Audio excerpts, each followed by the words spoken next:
Question number 1, A1 A2 से 4 गुना कार्यकुशल है तथा वे दोनों मिलकर एक कार्य को 14 दिन में पूरा करते हैं। A1 अकेले उसी कार्य को पूरा करने में कितने दिन लेगा? तो ये क्या कह रहे हैं, देखो एफिशिएंसी, अगर A1 की एफिशिएंसी और A2 की एफिशिएंसी की बात हो रही है यहाँ पर, अगर A2 की एफिशिएंसी 1 है तो A1 की एफिशिएंसी हो गई 4, तो दोनों मिलकर एक दिन में कितना काम करते हैं? 5 यूनिट। टोटल वर्क कितना हो गया? 14 दिन में काम पूरा हो रहा है, तो 14 × 5 ये हो गया टोटल वर्क। अब उन्होंने पूछा A1 अकेले काम कितने दिनों में पूरा कर देगा, तो 14 × 5 टोटल वर्क को A1 की एफिशिएंसी से डिवाइड कर दो।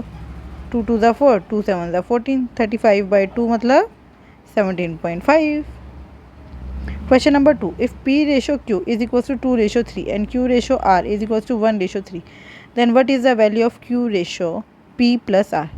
देखो इसको कंपेयर करने के लिए हमारे पास Q की वैल्यू सेम होनी चाहिए। यहाँ पे Q की वैल्यू है 3, यहाँ पे है 1, इसको 3 से मल्टीप्लाई कर दो, ये हो गया 3/9। अब बस P/Q/R आ गया 2/3/9।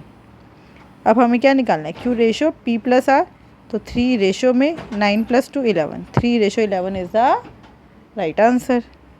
क्वेश्चन नंबर 3, नीचे दिए गए वृत्त चित्र का एक व्यक्ति द्वारा 5 वस्तुओं पर किए गए व्यय को दर्शाता है। मतलब ये एक्सपेंडिचर दिखा रहा है एक पर्सन का, PQRST पर उसने कितना खर्च किया है। ठीक है, टोटल एक्सपेंडिचर है 2160।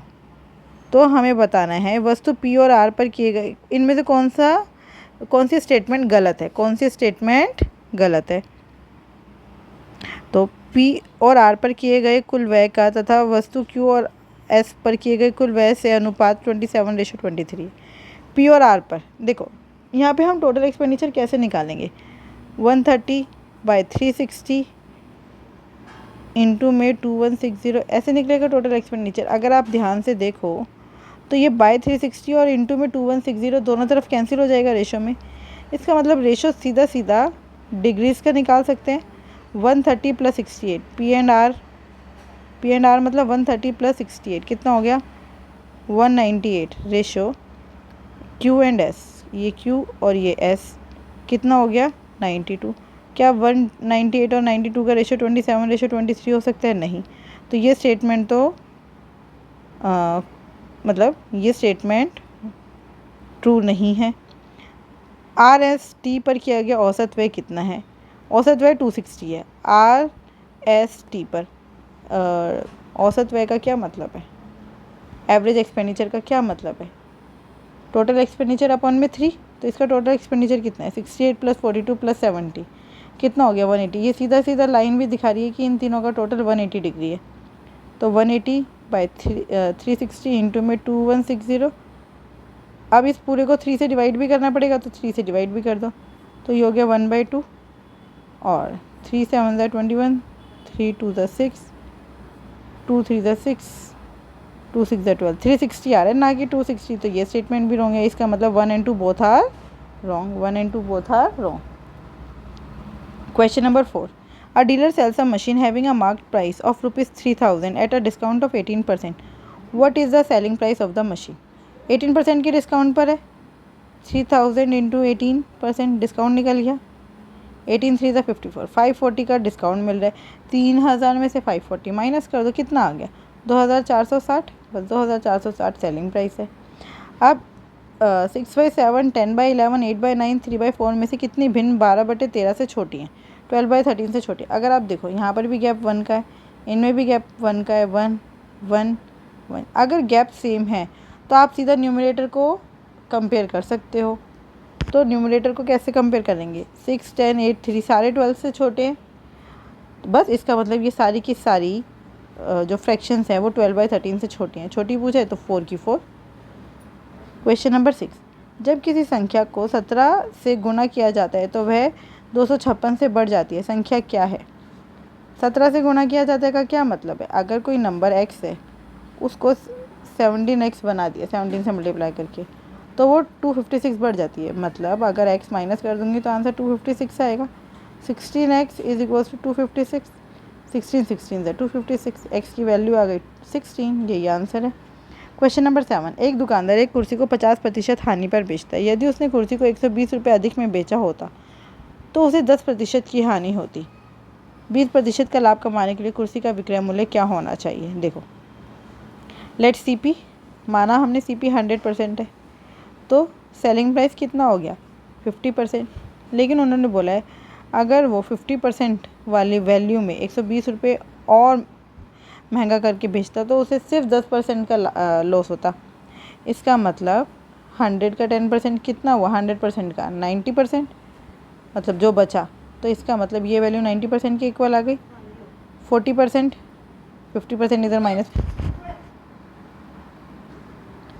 40% इज इक्वल्स टू 120। तो 100% की वैल्यू निकाल लो, 120/40 इंटू में 100। अब हमें बोला है 20% का लाभ। 20% का लाभ मतलब इसका 120%, हमें 120% निकालना है ना। 120%, 20% का लाभ कमाने के लिए विक्रय मूल्य कितना हो जाएगा? 120%। ये 100% इसका 120% निकाल दो, 100 से 100 कैंसिल, 4 3 ज़ा 12, 123 ज़ा 360, simple. Question number 8, x and y ने एक साझेदारी में प्रवेश किया और व्यवसाय में क्रमशः 5,000 और 3,000 रुपये निवेश किए। 6 मंथ्स के बाद जेड भी आ गया 7,000 रुपीज़ लेकर, और उसके बाद जो उनका प्रॉफिट हो रहा है वो है 4347। तो हमें बताना है वाई का रेशियो क्या होगा प्रॉफिट का, मतलब वाई का हिस्सा क्या है। तो देखो, मैंने आपको बताया था जितना अमाउंट इन्वेस्ट किया है वो और कितने मंथ्स के लिए इन्वेस्ट किया है वो, उसका रेशो ही होता है प्रॉफिट शेयरिंग रेशो। तो ये है एक्स, ये वाई, ये जेड। एक्स ने कितना किया है? 5,000। कितने महीने के लिए? पूरे 12। वाई ने कितना किया है? 3,000।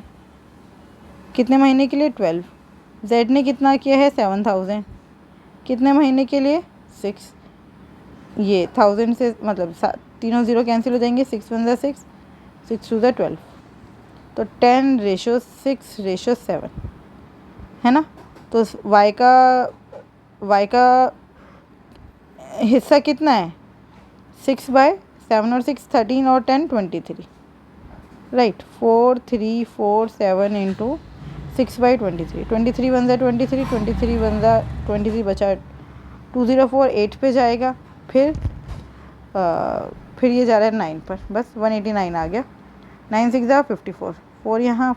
अच्छा, आप मल्टीप्लाई करके आपको पता चल रहा है यूनिट डिजिट 4 आ रही है। अब इन दोनों में से एक आंसर होगा, लेकिन यह है 9 और 8 और 1 9, मतलब सम ऑफ डिजिट 9 आ रहा है ना। 9 से किसी भी नंबर को मल्टीप्लाई करते हैं हमेशा 9 ही आता है। तो सम ऑफ डिजिट 9, इसमें देख लो 3 और 1 4, 4 5 6 6 4 10, इसका सम ऑफ डिजिट 1 है, ये नहीं हो सकता। इसका मतलब यही आंसर है। और इसका सम ऑफ डिजिट 4 3 7 8 और 1 9, 9 आ रहा है, तो यही आंसर है। क्वेश्चन नंबर 9, एक नाव 4 किलोमीटर धारा के प्रतिकूल तथा 10 किलोमीटर धारा के अनुकूल की दूरी 120 मिनट में तय करती है। वह 6 किलोमीटर धारा के प्रतिकूल तथा 20 किलोमीटर धारा के अनुकूल की दूरी को 210 मिनट में तय करती है। स्थिर जल में नाव की गति क्या है? देखो क्या बोल रहे हैं, प्रतिकूल मतलब अपस्ट्रीम, अनुकूल मतलब डाउनस्ट्रीम। तो अपस्ट्रीम क्या होता है? x माइनस वाई, डाउनस्ट्रीम क्या होता है? x plus y. यहाँ पे x क्या है? Speed of boat in still water, speed of boat in still water, और y क्या है? Speed of current. बस, तो हमें क्या बोला? 4/x minus y plus 10/x plus y is equals to 120 minute बोला है, उसको मैं आवर्स में चेंज कर दूँ, सॉरी 2 आएगा ना। तो ये हो गई फर्स्ट इक्वेशन। सेकेंड, वह 6 किलोमीटर धारा के प्रतिकूल 6/x minus y plus 20/x plus y is equals to 210, वही मिनट है, आवर्स में चेंज कर दो। 3 2 6, 3 7 21, 7/2 आ गया। अब यहाँ से आप देखो 2 कॉमन आ रहा है, तो ये हो गया 3/x minus y plus 10/x plus y is equals to 7/4। 2 इधर कॉमन लिया था, डिवाइड में आ गया, तो ये हो गया सेकेंड इक्वेशन। अब ये 10x प्लस वाई और 10x प्लस वाई सेम है, इन दोनों इक्वेशंस को माइनस कर दो, तो क्या आया माइनस करके? 4 - 3 1, 1/x माइनस वाई प्लस ये तो कट गई, तो कितना आ गया? इज इक्वल्स टू 2 - 7/4, 2 का मतलब 8 - 7/4 है ना, एलसीएम लेकर, तो 1/4 आ गया। x माइनस वाई की वैल्यू आ गई 4। अगर x माइनस वाई की वैल्यू 4 है, यहाँ पे पुट कर लो 4/4 1, तो ये हो गया 10/x minus x plus y is equals to 1। X plus y की वैल्यू आ गई 10, एक्स प्लस वाई की वैल्यू आ गई 10। अब आपको पता है अगर x की वैल्यू निकालनी, इन दोनों को प्लस करके 2 से डिवाइड कर दो। y की वैल्यू निकालनी होती तो इन दोनों को माइनस करके 2 से डिवाइड कर देते। तो 10 + 4 14, 14/2 7, 7 is the right answer.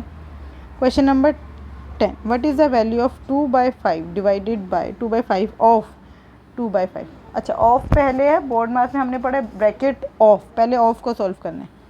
2/5 divide 2/5 of 2/5 का क्या मतलब है, पहले इन दोनों को मल्टीप्लाई कर दो 4/25। अब डिवाइड है तो रेसिप्रोकल कर दो, 2/5 इंटू में 25/4, 5/5 = 25, 2 2 = 4, आंसर इज़ 5/2। आई होप आपको बहुत अच्छे से समझ आया होगा। फिर भी अगर कोई डाउट है तो आप मेरे चैनल पर ज्वाइन कर सकते हैं @DSSB exam window. Thank you. Keep learning, keep practicing.